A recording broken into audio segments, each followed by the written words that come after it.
Ótimo, vamos começar. Let's kick some ass. Não. Eu não vou provar que Deus não existe. Muito pelo contrário, eu vou começar admitindo que é impossível desprovar cientificamente a existência de deuses. Se você é um religioso tendencioso, cuja vontade de acreditar é inversamente proporcional à vontade de pensar, então você já ouviu o que precisava ouvir, que a ciência não desprova a existência de deuses, assim como a ciência não desprova a existência de várias outras coisas, como o monstro do Lago Ness, duendes, fadas, etc. Note que eu uso a palavra Deus no plural, por motivos que serão explicados em breve. Peraí. Eu descobri uma coisa fantástica.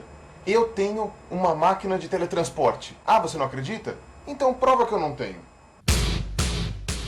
Se você diz que existe um ser superior, invisível, indetectável, eu não posso provar que tal ser não existe. Do mesmo modo que se eu disser que existem duendes invisíveis, indetectáveis no meu jardim, você também não pode provar que eles não existem. Eu sou ateu quanto à existência do Deus da Bíblia e todos os outros deuses inventados na história da humanidade.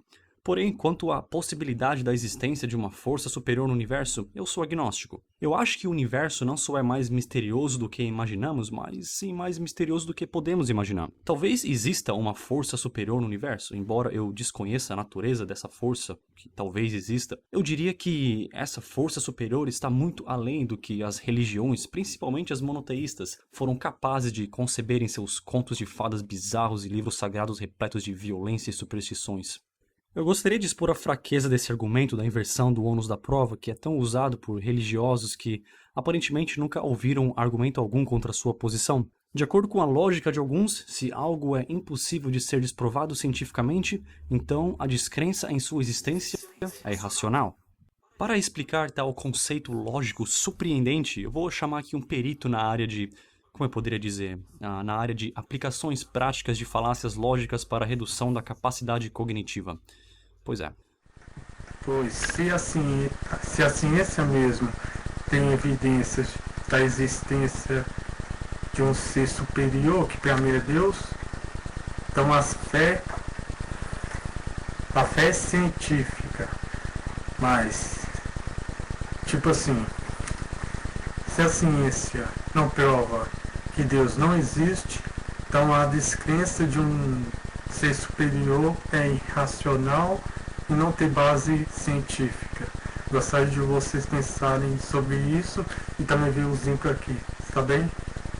Fique com Deus. Até mais.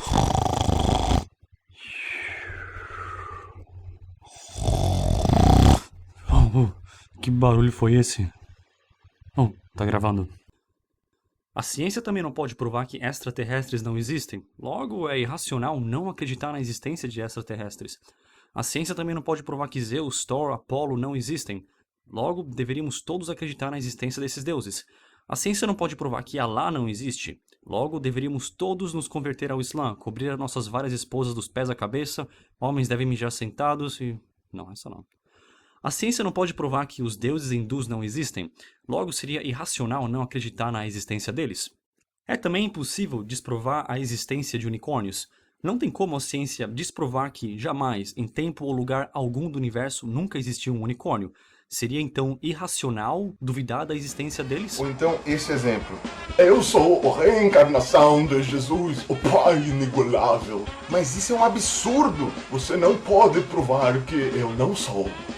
Bom, gente, com esses exemplos acho que fica bastante claro que quem propõe alguma coisa é que tem que provar que essa coisa existe ou que essa coisa está certa. De fato, existem zilhões de coisas que a ciência não pode desprovar. E Jeová, o Deus sedento de sangue do deserto, é apenas mais uma das zilhões de coisas que a ciência não pode desprovar. O ônus da prova recai sobre aqueles fazendo a alegação. Se eu digo que eu fui abduzido por alienígenas, eu é que tenho que provar que eu fui de fato abduzido, e não você que tem que provar que eu não fui. E eu não posso exigir que todos acreditem na minha história de abdução até que ela seja desprovada. Ou até dizer que é irracional não acreditar na minha história de abdução só porque ela não foi desprovada cientificamente. Infelizmente, até pastores mais renomados continuam usando esse argumento da inversão do ônus da prova. Pela misericórdia do senhor, tem tese de doutorado premiada, trabalhos premiados, e eu enfrento o debate científico. Isso. Eu enfrento cientistas céticos no meu dia a dia. E eu gosto. E a pergunta mais simples que eu faço, e que até hoje nenhum deles conseguiram me provar, é o seguinte: você é ateu? Se você é ateu, então você me prove cientificamente que Deus não existe. Como é que você prova cientificamente a sua convicção no ateísmo? Qual é a prova científica de que Alá não existe? Qual é a prova científica de que os deuses hindus não existem? Eu suspeito que o pastor Rubens sabe muito bem da fraqueza desse argumento, mas quem precisa de bons argumentos para convencer um bando de ovelhas sem pensamento crítico e cientificamente analfabetas, ovelhas cuja vontade de acreditar é inversamente proporcional à vontade de pensar? O método científico começa com a observação de um fenômeno e a formulação de uma hipótese potencialmente falsificável. Por favor, teístas, lembre-se pelo menos disso. A hipótese deve ser potencialmente falsificável e testável. Prova científica de que Deus não existe? A hipótese de que um Deus invisível, indetectável existe não é falsificável e nem testável. A hipótese de que o Sol gira em torno da Terra é falsificável, pois é possível testá-la e desprová-la, como já foi feito. A hipótese de que uma nave alienígena invisível, indetectável à tecnologia humana está, nesse exato momento, sobrevoando a sua casa é impossível de ser testada e, logo, é infalsificável. Como você provaria que tal nave invisível, indetectável não existe? Seria então sensato acreditar que tal nave existe só porque é impossível de desprovar a existência dela? Bem, para ser justo, claro que há melhores argumentos a favor da existência de Deus, e muitos desses argumentos são apresentados pelo Dr. Craig. E ao contrário dos dois outros cristãos que eu mostrei aqui, o Dr. Craig pelo menos aceita o fato da evolução, e na verdade até vê a teoria da evolução como evidência para a existência de Deus, mas isso é outra história. Os argumentos de Craig até que são bons, eu devo admitir, mas são bons argumentos em defesa do deísmo e não teísmo. E não só os argumentos do Dr. Craig, mas também dos dois últimos cristãos que eu mostrei aí, o argumento da inversão do ônus da prova, são argumentos a favor do deísmo e não teísmo. Lembre-se que o cristianismo é uma religião teísta. Mesmo que os argumentos do Dr. Craig sejam de fato válidos, eles são no máximo bons argumentos que apoiam o deísmo e não teísmo, e eu estou me repetindo demais aqui.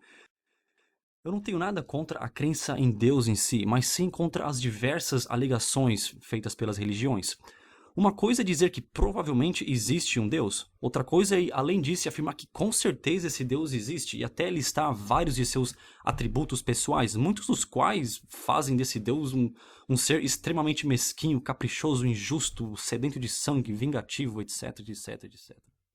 Eu acho que provavelmente existe vida inteligente em outros planetas, e que talvez existam seres tecnologicamente tão avançados que seríamos até incapazes de distingui-los de deuses. Mas vamos supor que eu fosse além disso e dissesse que eu tenho certeza absoluta que existe uma certa raça alienígena e que eles nos vigiam o tempo todo, e que eles ficam muito bravos quando as pessoas fazem sexo antes do casamento, e quando fazem sexo na posição errada, e ficam mais bravos ainda quando fazem os dois ao mesmo tempo. E que eles estão dispostos a torturar eternamente todas as pessoas boas que duvidam da existência deles. E que às vezes eles ajudam um time de futebol a ganhar do outro ao invés de usar seus superpoderes para alimentar as criancinhas famintas da África. Aí você me pergunta, como que eu sei de todos esses detalhes? Eu digo, bem, alguns milhares de anos atrás eles inspiraram uma tribo primitiva lá do Oriente Médio a escrever um livro sobre eles. E aí eu te dou uma cópia do livro para você ler e você vê que boa parte do livro contém atrocidades terríveis, contradições, baboseiras sem fundamento científico algum, e que uma raça alienígena supostamente benéfica e avançada jamais teria escrito um livro tão absurdamente medíocre. 38 mil religiões. Então o cara chega, morre, vai lá no céu, ele era extremamente fiel à igreja dele, fazia tudo o que a igreja dele mandava, mas chega lá no céu. Calma aí, companheiro. Calma. Pra entrar aqui a gente vai puxar sua ficha. Sexo anal. Masturbação. Sexo antes do casamento. Tu tá fudido, meu amigo. Ele já pega, já abre a portinha do inferno assim, ó. Seu caminho é ali, ó. Enfim, eu acho que eu me empolguei demais aqui. Mas para encerrar o vídeo, eu vou encerrar o vídeo do mesmo jeito que eu comecei, afirmando que a ciência não desprova a existência do Deus cristão, assim como ela também não desprova a existência de nenhum outro Deus, como Alá, Krishna, Zeus, Thor, Apolo, etc.